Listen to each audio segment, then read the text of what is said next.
Tony अपने अंडों से बच्चों के बाहर आने का इंतजार कर रही होती है। अरे मेरे प्यारे बच्चों, तुम जल्दी से अंडों से बाहर आ जाओ। मैं ना तुम लोगों को बहुत प्यार करूंगी। कितने वर्षों के बाद तो मैंने अंडों को जन्म दिया है, इसलिए तुम लोग जल्दी से बाहर आ जाओ मेरे बच्चों। कुछ समय बाद अंडों से बच्चे बाहर आ जाते हैं। टोनी अपने बच्चों को बाहर देखकर बहुत खुश हो जाती है। अरे वाह, ये मेरे बच्चे तो बहुत प्यारे हैं। मैं अपने बच्चों को बहुत संभाल कर रखूंगी इस सर्दी के मौसम में, ताकि मेरे बच्चों को सर्दी ना लगे। उसी जंगल में कालू कौवा और गोरी कौवी भी रहती थी, जो कि कालू कौवा बहुत ही चालाक था।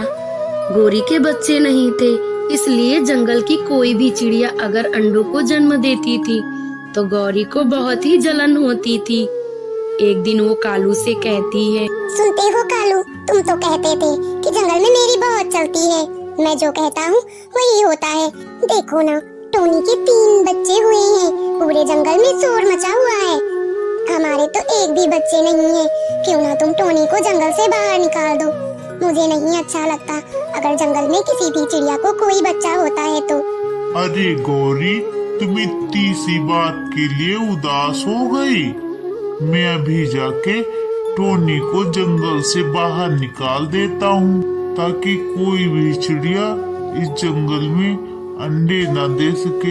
इतना कहकर कालू टोनी के घर पहुंच जाता है और टोनी से कहता है, टोनी, तुम्हारी इतनी हिम्मत कि तू इस जंगल में 3-3 बच्चों को जन्म दे। तू अभी अपने बच्चों को लेकर इस जंगल से बाहर चली जा। अरे कालू भैया, आप ये क्या कह रहे हैं कि मैं अपने बच्चों को लेकर जंगल से बाहर निकल जाऊं? ऐसा कैसे हो सकता है? मेरे बच्चों ने क्या गुनाह किया है जो मैं अपने बच्चों को लेकर जंगल से बाहर निकल जाऊं? टोनी चिड़िया, तेरा इतना गुनाह है कि तूने 3 बच्चों को जन्म दिया है, इसीलिए तू जंगल से निकल जा। कालू, तुम ये क्या कह रहे हो? ये कैसे हो सकता है? जंगल में सभी पंछियों के तो बच्चे हैं। सबको तो तुमने बाहर नहीं निकाल दिया, फिर मुझे क्यों निकालने चले आए बा? जंगल में बहुत सारे पक्षियों के बच्चे हैं, पर तेरी तरह 3-3 बच्चे किसी के नहीं हैं। अगर तेरी तरह 3-3 बच्चे होंगे तो जंगल में अनाज कहाँ से आएगा? इसीलिए तू जंगल से निकल जा, नहीं तो मैं अभी तेरे बच्चों को उठा के फेंक दूंगा। कालू, तुम मेरे बच्चों को छू भी नहीं सकते, क्योंकि रही बात अनाज लाने की, तो मैं तुम्हारे जंगल से अनाज नहीं लूंगी। मैं किसी दूसरे जंगल से अनाज लाकर अपने बच्चों को खिलाऊंगी। पर इसमें घोंसले को नहीं छोड़ सकती, क्योंकि मैं सर्दियों के मौसम के लिए इस घोंसले को बहुत ही मजबूत बनाकर रखा है। तुम निकल जाओ मेरे घर से। मैं अपने बच्चों को लेकर किसी भी जंगल में नहीं जाऊंगी। टोनी की बात सुनकर कालू शर्मिंदा होकर अपने घर की ओर चला आता है। क्या हुआ कालू? टोनी को घर से बाहर निकाला है क्या? मैंने तो अपनी फ्रेंड को फोन कर दिया है कि तुम जल्दी से घर आ जाओ। मेरे पास वाली टोनी चिड़िया का घोंसला खाली है, आकर उसी में बस जाओ और हम दोनों खूब मस्ती करेंगे इस जंगल में। अरे गौरी, मैंने उसे बहुत डराया धमकाया, पर वो घोंसला छोड़ने को तैयार ही नहीं हो रही है। वो कह रही है कि मैं घोंसला छोड़ के कहीं नहीं जाने वाली। मैंने उससे ये भी कहा कि तुम्हें इस जंगल से एक भी अनाज नहीं मिलने वाला। वो इस बात के लिए भी तैयार हो गई है। कह रही है कि मैं किसी दूसरे जंगल से जाके अनाज लेके अपने बच्चों को पाल लूंगी, पर ये घोंसला छोड़ के कहीं नहीं जाऊंगी। मैंने इस घोंसले को बड़ी मेहनत और मजबूती से बनाया है सर्दियों के लिए। मैं अपने बच्चों को लेकर कहीं नहीं जाने वाली। मुझे मालूम था कालू कि तुम कुछ नहीं कर पाओगे। तुम्हारी तो सिर्फ घर में चलती है। तुम तो सिर्फ घर में तेवर दिखाते हो, बाहर तो बस म्याऊं म्याऊं करते रहते हो। गए थे बहुत टोनी को घर से बाहर निकालने, चले आए मुंह उठाकर। मैंने अपने सहेली को फोन भी कर दिया है, वो क्या सोचेगी? अरे गौरी, मैं क्या करूं? मैंने तो उसे बहुत डराया धमकाया, पर वो घोंसला छोड़ने को तैयार ही नहीं है। मैंने तो उसे अनाज की भी धमकी दी, फिर भी वो तैयार नहीं हो रही है। इससे ज्यादा मैं और क्या कर सकता हूँ? तुम अपनी सहेली को फोन करके मना कर दो। इधर गौरी कालू से लड़ती रहती है। टोनी अपना अनाज लेने के लिए पहाड़ी के जंगल की ओर निकल जाती है। मैं क्या करूं? कालू ने जंगल में अनाज लेने से मना किया है, इसलिए इस ठंड में मुझे बाहर जाना पड़ेगा।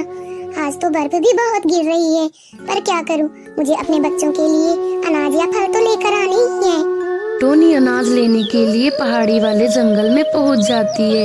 वहां पर जाकर वो देखती है कि एक पेड़ पर पीले और लाल अमरूद लगे होते हैं। अरे वाह, इस बाग में तो बहुत मीठे मीठे अमरूद लगे हैं। क्यों ना मैं अपने बच्चों के लिए इस लाल अमरूद को लेकर जाऊं और अपने बच्चों को मीठे मीठे फल खिलाऊंगी।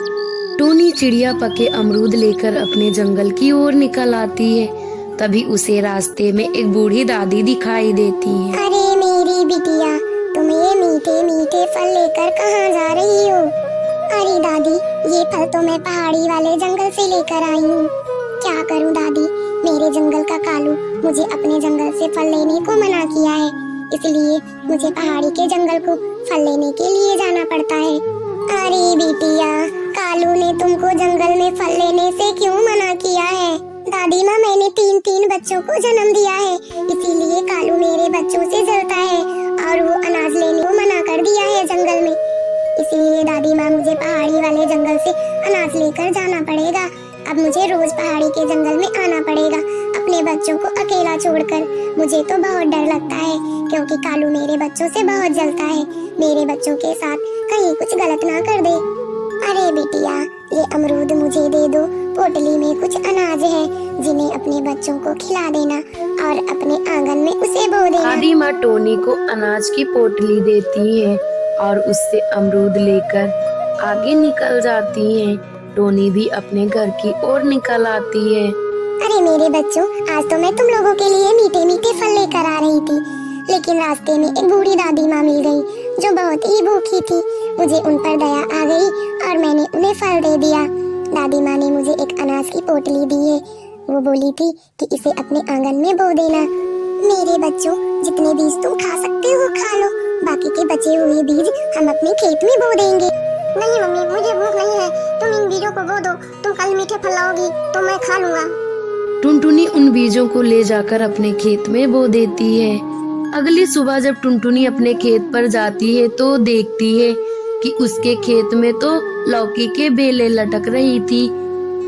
अपने खेत में लौकी की लटकती हुई बेलों को देखकर टुनटुनी समझ जाती है। अब मुझे पता चला कि ये कोई साधारण बीज नहीं है, ये तो जादुई बीज है। दादी माँ ने मुझे जादुई बीज दिए थे। अब मैं इन लौकियों को बाजार ले जाकर बेचकर खूब सारे पैसे कमाऊंगी और जंगल में अपने बच्चों के साथ खुशी खुशी रहूंगी। टुनटुनी अपने खेत से जादुई लौकियों को तोड़कर बाजार में ले जाकर बेच देती है और बहुत सारे पैसे घर लेकर आती है।